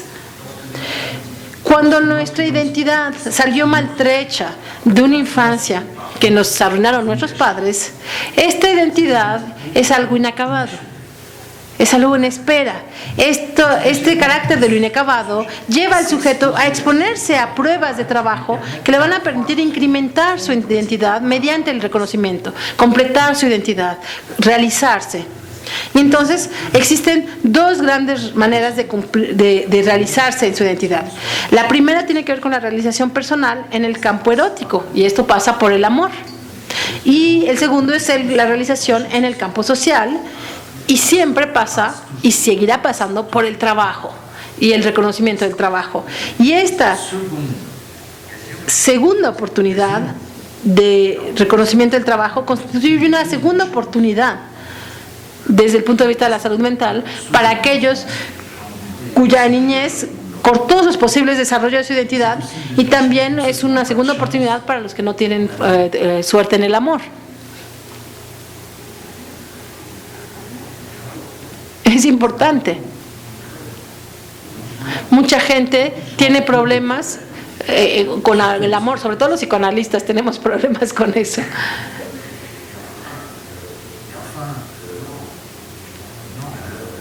La gente es desdichada en amores y muchos salvan su identidad y su salud mental porque tienen una relación lograda con su trabajo. Es una segunda oportunidad. Es una segunda oportunidad que pesa mucho. Es algo paradójico para un psicoanalista, pero es algo importante decirlo. El trabajo tiene un valor esencial ante la salud mental, y no solo la sexualidad, sino también el trabajo y la sublimación, que tienen un papel capital aquí dentro. Es también la razón por la cual quienes carecen de trabajo se ven privados del derecho de aportar una contribución y por lo tanto pierden la posibilidad de recibir este reconocimiento, los juicios de belleza, de utilidad, y es algo muy difícil de mantener una salud mental cuando no recibe uno esa gratificación considerable que constituye el reconocimiento del trabajo. Es lo que se llama la centralidad subjetiva del trabajo.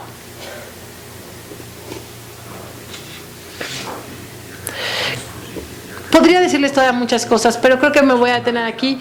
Creo que con lo que he dicho basta para darles una idea de qué se trata la psicodinámica del trabajo y decirles que a partir de este conocimiento de las condiciones que hacen posible el placer en el trabajo, nos debemos quedar con esta lección fundamental. Hoy, en la organización del mundo neoliberal, que es una verdadera mutación en el mundo del trabajo, que se traduce en el trabajo ordinario como un hito administrativo, en este mundo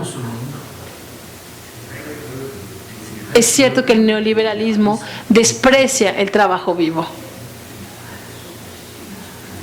y desdeña de alguna manera a la gente ordinaria, a los seres humanos ordinarios. Eso no es una razón y por eso insisto, el trabajo es una verdadera posibilidad de realización de sí y además, con todo lo que les expliqué sobre este espacio de deliberación, el trabajo no solo algo es central no es algo solo central para su salud mental. No sé si tengo derecho a hablar de esto, pero es algo central para la democracia. El espacio de deliberación que mencioné, que es necesario para una organización del trabajo racional, ese espacio de deliberación se construye como un espacio democrático, en el cual hay que aprender a hablar, defender su opinión y también aprender a escuchar a los demás. Podríamos decir muchas cosas sobre este tema, pero el trabajo es una oportunidad extraordinaria para aprender la democracia. ¿Y por qué insisto sobre este punto? Para decirles que no es porque el neoliberalismo aplana, machaca todo esto y no quiere escuchar hablar de cooperación. En el New Public Management no se quiere hablar de cooperación. No quiero cooperación. Para el neoliberal, para el administrador, detrás de la cooperación se esconden los individuos que no quieren tomar responsabilidades. Esa es la concepción que ellos tienen, que es totalmente falsa, totalmente. En realidad,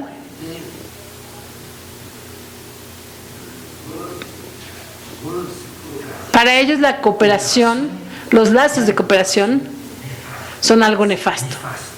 ¿Y por qué son nefastos? Porque son nefastos para la dominación y están dispuestos a romper todos los resortes, los mecanismos de cooperación.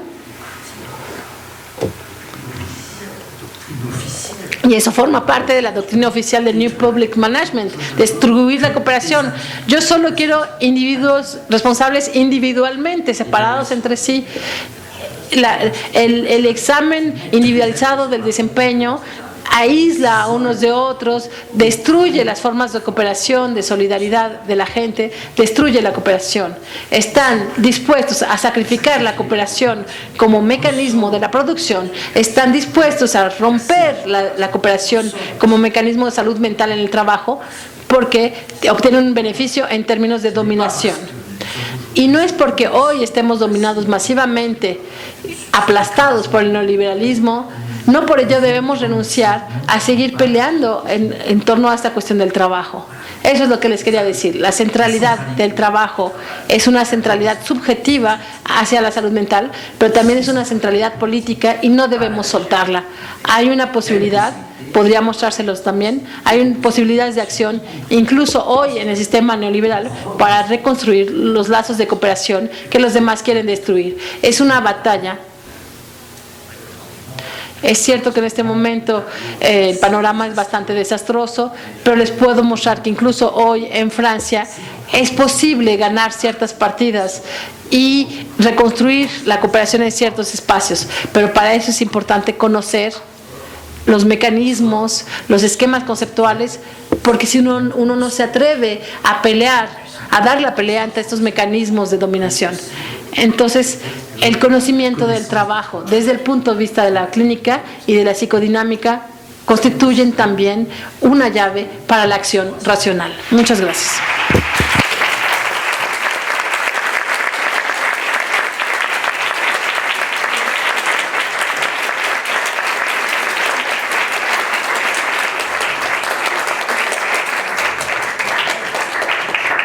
Voy a presentar rápidamente a Ángela, que va a hacer comentario y que va a coordinar las preguntas. Ella es doctora en antropología por la Escuela de Altos Estudios y Ciencias Sociales en París. Desde el año 2000 es investigadora del Departamento de Antropología de la Universidad Autónoma Metropolitana de Iztapalapa, donde actualmente coordina el posgrado en Ciencias Antropológicas. Ella trabaja en las líneas de investigación de la antropología del habitar, de los usos y significados de los espacios públicos y de los espacios de consumo, y también investiga la experiencia de la precariedad en el trabajo en la metrópoli de México.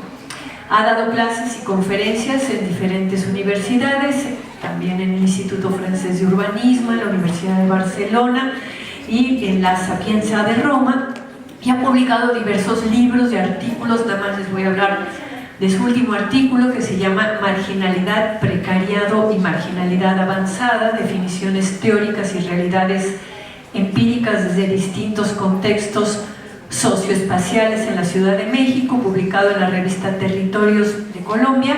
Y su último libro, su libro más reciente, que acaba de salir la semana pasada, es Metrópoli, Espacio Público y Consumo, y es del Fondo de Cultura Económica, así que lo pueden conseguir fácilmente. Ángela, te doy el micrófono. Marta, muchas gracias. Es un placer estar aquí con todos ustedes.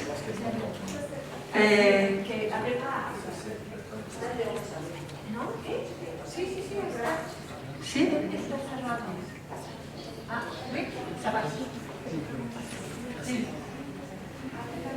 Bueno, muchas gracias. Quiero felicitar a Marta una vez más por la iniciativa de invitar, espero ya, a nuestro amigo Christophe Dejoux. Es emocionante lo que acabamos de escuchar. Creo que todos nos damos cuenta del tamaño de la reflexión de nuestro invitado. Entonces mis comentarios son apenas unas palabras breves mientras ustedes escriben sus preguntas, que creo que puede ser la parte más estimulante para el público que está aquí. Yo quisiera nada más destacar que es extraordinaria la caja de herramientas que Christophe nos acaba de regalar en cuanto a la posibilidad no solamente de pensar el trabajo, sino de pensar el vivir juntos. Creo que lo que nos acaba de describir va mucho más allá del ámbito del trabajo, sino que es una reflexión sobre cómo podemos vivir juntos en el mundo contemporáneo. Y también me gusta muchísimo su visión de la realidad, en la que tenemos en permanencia unas tensiones. Es una realidad extremadamente conflictiva entre cómo las cosas deberían ser, lo prescrito, y cómo en realidad hay que organizar las cosas para que al final todo funcione, o para que al final tengamos un mundo aceptable, un mundo habitable. Entonces, me parece extraordinaria la capacidad que tiene, a partir de su reflexión sobre el trabajo, para mostrarnos esa tensión permanente entre el orden, diríamos, dominante, o el orden legal, o el orden escrito, y la construcción de otros ámbitos, otros órdenes, tal vez más frágiles, pero a final de cuentas más efectivos, que son los que nos hacen cooperar y nos hacen conseguir un mundo aceptable y habitable. Y tenemos en México una expresión muy apropiada para esto, que es el famoso echarle ganas. Hay un término para traducir en en el español mexicano popular la problemática del zel, del esmero, de la diligencia, que es que en el trabajo hay que echarle ganas, es decir, hay que querer el trabajo, hay que ser proactivos en el trabajo. Y detrás de esa expresión, que es muy popular, está perfectamente claro implícitamente que si uno no le echa ganas, no salen las cosas. Entonces hay implícitamente también una crítica a ese cumplimiento mínimo de lo que habría que hacer, que cuando nos atenemos a él nada más, las cosas no salen bien como deberían. Otra cosa extraordinaria que me parece extraordinaria de la propuesta de Deljours es su énfasis en el cuerpo como el lugar donde suceden las cosas. Eso es un gran estímulo para los antropólogos, porque nos permite vincular muchas cosas y nos permite hacer conciencia, empezar a hacer conciencia sobre la importancia de todas esas cosas que suceden sin nuestra reflexividad, sin embargo sobre las cuales sí tenemos una posibilidad a posteriori, digamos, como lo acaba de hacer de manera magistral Christophe Dejoux, una posibilidad para reflexionar y para entender entonces cómo es que nuestra reacción corporal está funcionando para que las cosas puedan resultar bien.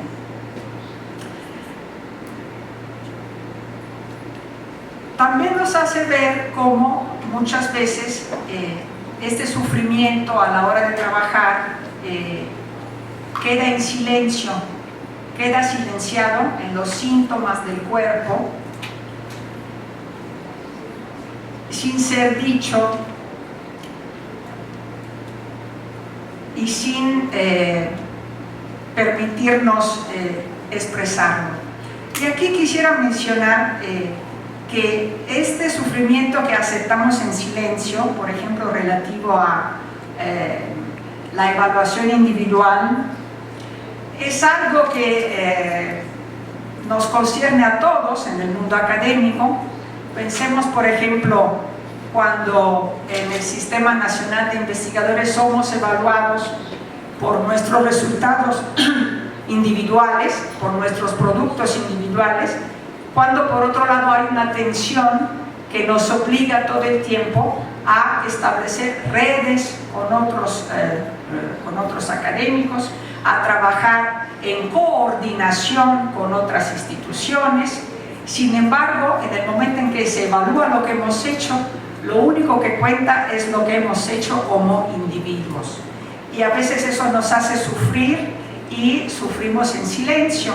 Y creo que lo mismo puede decirse para el trabajo de los alumnos, que son evaluados de manera individual, cuando en realidad mucha parte del trabajo que hacen es un trabajo de cooperación con otros. Entre paréntesis, nosotros hemos intentado en nuestro posgrado recientemente de hacer que los alumnos cooperen más entre ellos, y no es fácil conseguir que los alumnos se separen de esa tendencia ya muy interiorizada a conseguir un resultado individual, y que se den cuenta o que nos demos cuenta de que hay resultados que pueden ser mucho más provechosos si nos ponemos a cooperar con los demás. Algo más que quisiera mencionar brevemente y que quiero que vale la pena subrayar aquí para nuestra discusión son un par tal vez de diferencias que tenemos entre el mundo del trabajo en Francia y el mundo del trabajo en México, porque lo que acaba de decir Deljours nos interroga mucho como sociedad en lo que somos.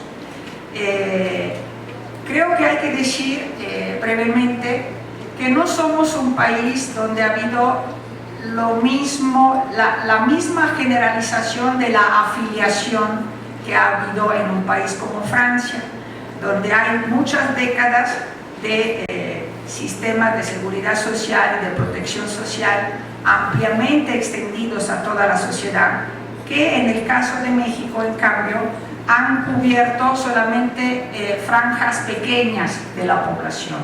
Entonces lo que tenemos en México es una sociedad desde hace décadas mucho más acostumbrada a la falta de garantías, a la falta de seguridad, a la idea de que estoy trabajando ahora pero no tendré una pensión. Entonces, a vivir en una condición de incertidumbre generalizada que no es la que ha sido la prevaleciente en los países europeos como Francia y como Italia. Entonces estamos hablando de una sociedad que es muy distinta, aunque la problemática que describe Desjours nos toca muy de cerca porque está hablando del trabajo y todos trabajamos. Pero también hay que subrayar, por ejemplo, que en el caso de México, son datos muy recientes del INEGI, de la población que se considera ocupada, el 57% trabaja en condiciones de informalidad, es decir, sin ninguna de esas garantías y sin ninguna certidumbre con respecto a su permanencia en el trabajo. Creo que son importantes esas diferencias porque nos hablan también del punto de vista desde donde podemos medir en nuestra sociedad el sufrimiento en el trabajo, si existe un sufrimiento, que por supuesto lo hay, pero cómo se manifiesta y con respecto a qué lo medimos o lo consideramos tal, cuando por ejemplo si yo le digo a otra persona ¿cómo estás? ¿Cómo estás? Bien, tengo mucho trabajo. Si uno dice, tengo mucho trabajo, la reacción normal de la otra persona, sobre todo de sectores populares, es decir, qué bien, qué bueno, fantástico, te ves cansado, pero qué fantástico que tienes trabajo, ¿no? Qué bien. Entonces, el trabajo es realmente algo que puede resultar tan efímero, tan incierto, tan inseguro, que entonces que venga más trabajo, aun si quedamos trabajando en condiciones terriblemente indignas, ¿no? Entonces, creo que vale la pena de hablar un momento de esas condiciones indignas a propósito de algo que Desjours menciona que es bien importante porque es clave de su propuesta incluso para modificar las relaciones de trabajo, que es el tema del reconocimiento. Superamos el sufrimiento si somos reconocidos en lo que hacemos. Yo creo, lamentablemente, que en el caso de nuestra sociedad, en muchos ámbitos laborales, no solamente no existe ese reconocimiento, sino que las relaciones laborales presentan desigualdades tan abismales que las dos partes ni se conocen o no logran imaginar cuál es la condición del uno con respecto a otro. ¿A qué me refiero? Por ejemplo, al trabajo doméstico, el hecho de que muchas personas que emplean servicio doméstico, por ejemplo, no saben dónde viven sus empleados y ni se imaginan posiblemente cómo viven. O por ejemplo, en el mundo de la construcción, el ingeniero va a visitar la obra, hay unos albañiles que trabajan ahí, el ingeniero sabe o no sabe que esos albañiles no tienen un lugar donde quedarse a dormir y están viviendo en la obra, se quedan a dormir en la obra. La distancia en la condición de vida de esas dos personas vinculadas por relaciones de trabajo es tal que se ven sin verse. Creo que aquí hay un nudo muy fuerte de nuestra sociedad, como una sociedad profundamente desigual y que empieza apenas en los últimos años a cuestionar esa gran desigualdad, con respecto de la cual la contribución que nos ofrece Desjours puede ser muy interesante y muy estimulante, por lo que creo que lo dejaría aquí tal vez para que tengamos una ronda de preguntas y podamos enriquecernos todavía más a partir de lo que ustedes tengan también que preguntarles. Gracias.